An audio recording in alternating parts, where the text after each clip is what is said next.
Welcome everyone. I recently returned from a cruise on Celebrity Infinity. Infinity is one of the older ships in the fleet. It was built in 2001.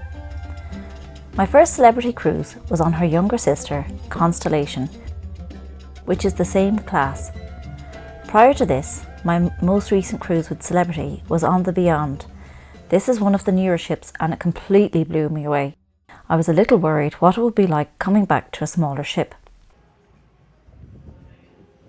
We embarked on our cruise in Piraeus, which is just outside of Athens.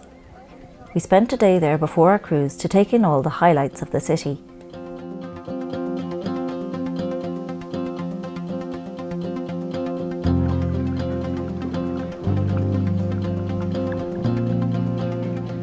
One of the reasons we chose this cruise was the itinerary. Since I was a child, I was mesmerised by ancient Greece and ancient civilizations. It has always been on my bucket list, and the ports certainly did not disappoint. Our ports of call were Thessaloniki, Kusadasi, Limassol in Cyprus, Rhodes, Herculaneum in Crete, forgive me if I'm pronouncing that wrong, Nafplio, and an overnight stay in Athens. Each destination offered something different. I will be making more videos about what we did in each port, so make sure you subscribe to get notified if you want to see them. We booked this cruise in January. Originally, the ship was due to go to Egypt and Israel, but due to the ongoing conflict, the cruise was rerouted late last year. I think quite a few people must have cancelled because we got this at a really good price. When we arrived at the port, it seemed empty and there was no queue to get on board. We went straight to our cabin to get our SeaPass cards. We had chosen a prime ocean view. When selecting the cabin, I noted this cabin looked bigger on the ship maps. I wondered if they were wrong, but the room was massive compared to the last ocean view cabin we had. Usually, I choose a cabin midship, as you are supposed to be less likely to feel seasick there. This was my first time getting a cabin at the front of the ship, but I felt absolutely no movement at all. Infinity just came out of dry dock in February, and I thought they may have made some upgrades to the cabins, but it seems they haven't. The decor is a little dated and the locker was a little damaged, but a quick call to guest services and they had a joiner fix it in no time. From talking to staff, it seems most of the work done was in the suites, the retreat lounge and to soft furnishings in some of the public areas.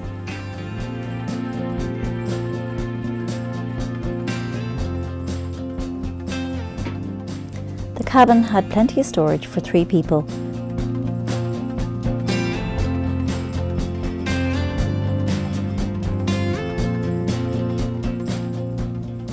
The mini bar fridge wasn't particularly cold, but it stopped drinks from going warm.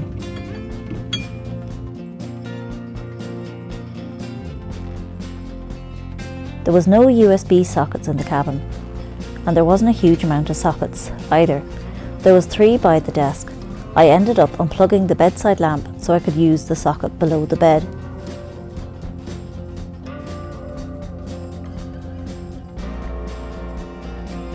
The bathroom was small and had just enough storage for all our stuff.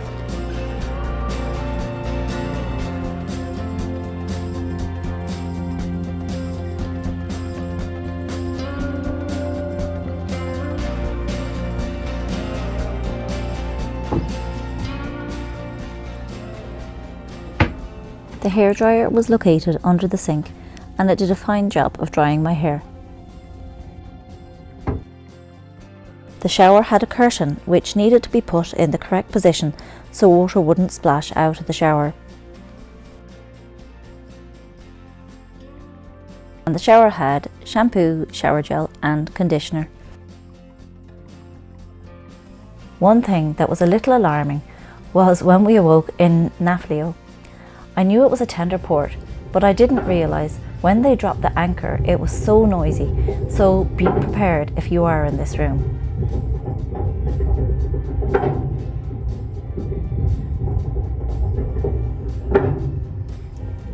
The buffet. I used to be a bit of a buffet snob. I preferred the main dining room, and I still do for dinner, but I think the cruise buffets are really coming along.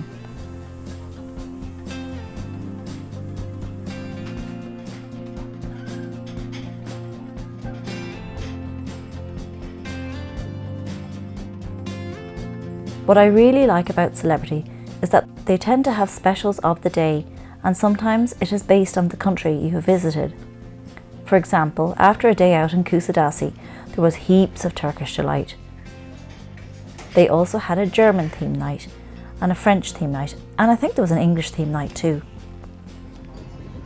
The only negative about the buffet is, if you have been out on an excursion and you come back after 3 p.m, there is only a limited amount of food, such as pizza and pasta. I have a slight intolerance to pizza, and while I can eat it, I don't feel too good after. It would be really nice if they had a snack station or a fruit station open. I know there is the Mass Grill, but it's really not my type of food. The main dining room. We had selected anytime dining. Sometimes we had to wait with a little beeper thing for our table, and at other times we could walk straight in. If you don't mind sharing a table, you can often get seated quicker, and it is a nice way to get to know other passengers. The food was top notch. I'll be making more videos of the buffet and the main dining room.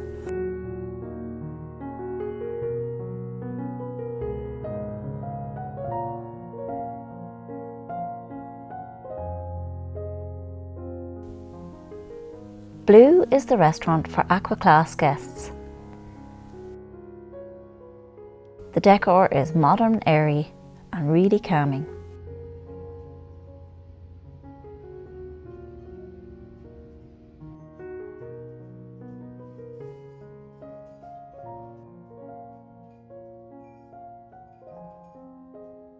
The menu tends to be a healthy and clean contemporary menu, but I haven't sampled it myself, as I haven't stayed as an Aqua Class guest before.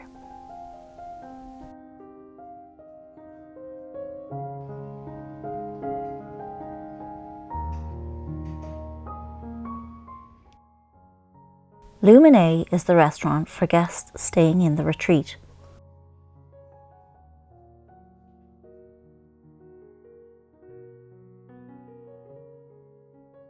I really like the decor of this restaurant, and I haven't dined there as I have only stayed in regular cabins.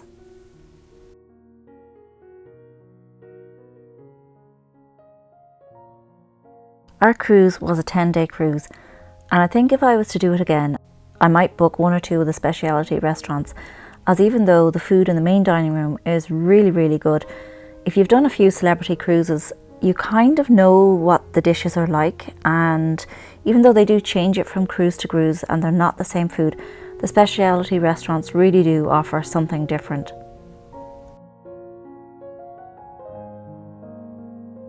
There was a sushi place on deck 5, Le Petit Chef, and the Tuscan Grill.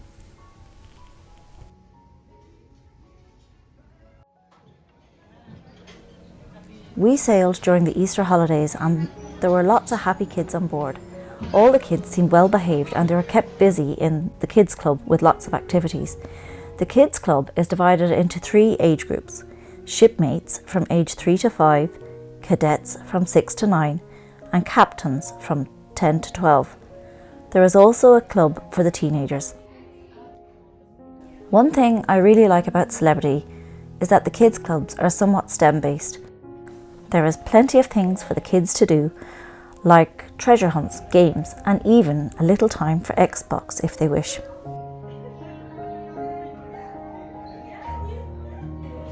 Celebrity isn't known for thrill-seeking activities, but I find the lack of activities tends to make guests, both young and old, interact more. I had some really lovely, meaningful conversations with guests from all over the globe. Sometimes, if we are so busy running from activity A to B, we forget to just relax and enjoy the company of new friends.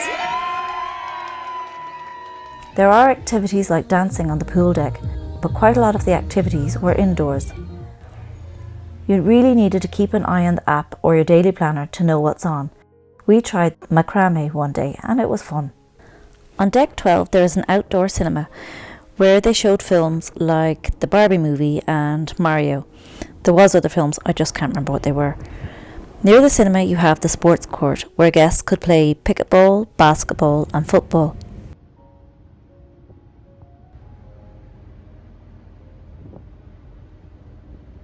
There is a casino, but I know nothing about gambling, so I can't comment on what it's like.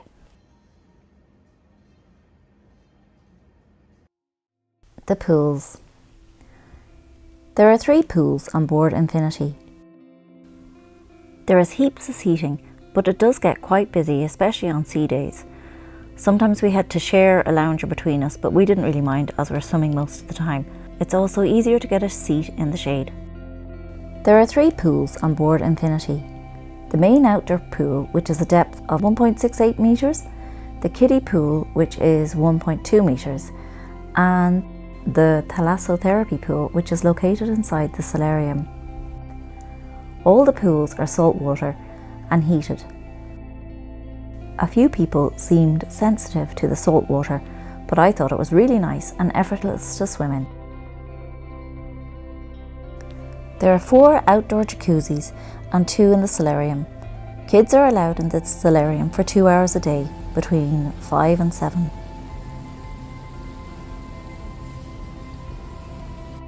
I actually found the pool in the solarium too hot and could only bear a few minutes in it.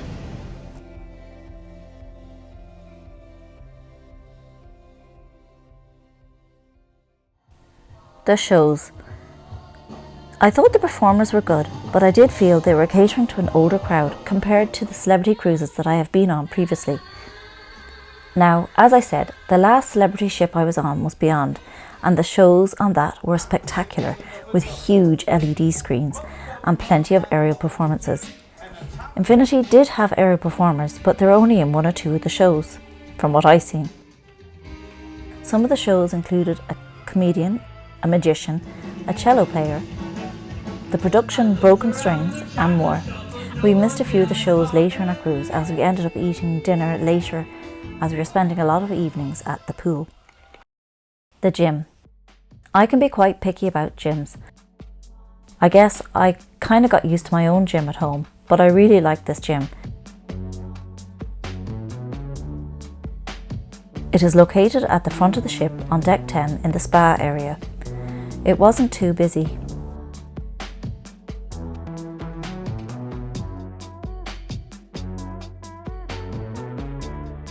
All the machines were in superb condition. You could tell the cables and hinges are well maintained as the machines moved really easily and fluidly.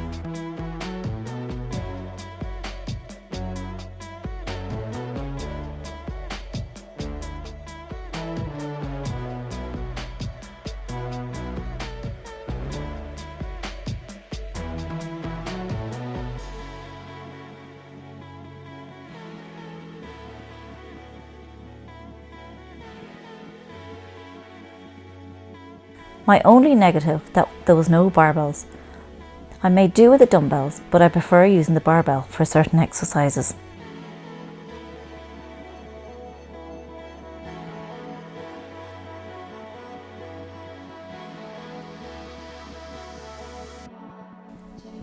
Drinks. We usually get a drinks package, but I don't drink much. At home, I would probably have 3 alcoholic drinks in a week. But sometimes on holiday I would have a little more, but I couldn't justify spending $89 a day on alcoholic drinks. That would have actually cost more than the cruise fare. I don't drink much sodas, so even the non-alcoholic drinks package wouldn't really be worth it for me. I do like coffees though, and Cafe Albaccio do a lovely Americano for $5 or $6, but I never seem to be passing this area of the ship, so I only got it once, but it was really nice.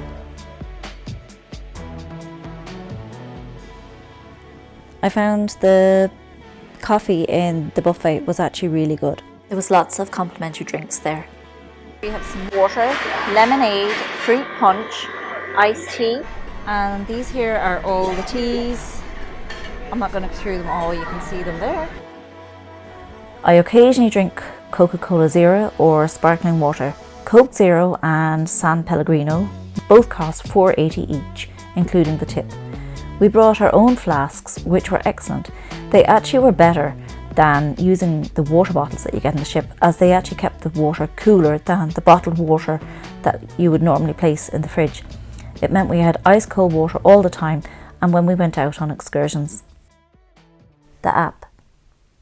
I found the app a bit hit or miss. Sometimes it would work and other times it wouldn't work. It seemed to update during the cruise, and it was a little bit annoying as we didn't have an alcohol package and we were trying to keep track of our expenses, but half the time they didn't show up for a day or two, and sometimes it would show up as a drink bought in a different bar that I had never been to the one that we had actually bought the drink in. We didn't get the internet on this cruise, so I can't comment on this. We decided not to get the internet package as we were in European ports most of the days, and we had free roaming in all the ports except Kusadasi. And even when we were there, it was easy to find Wi-Fi at all the restaurants. If you're not from Europe, I highly recommend getting a bill-free European SIM to get unlimited internet. It will only cost about 20 to 30 euro for the month.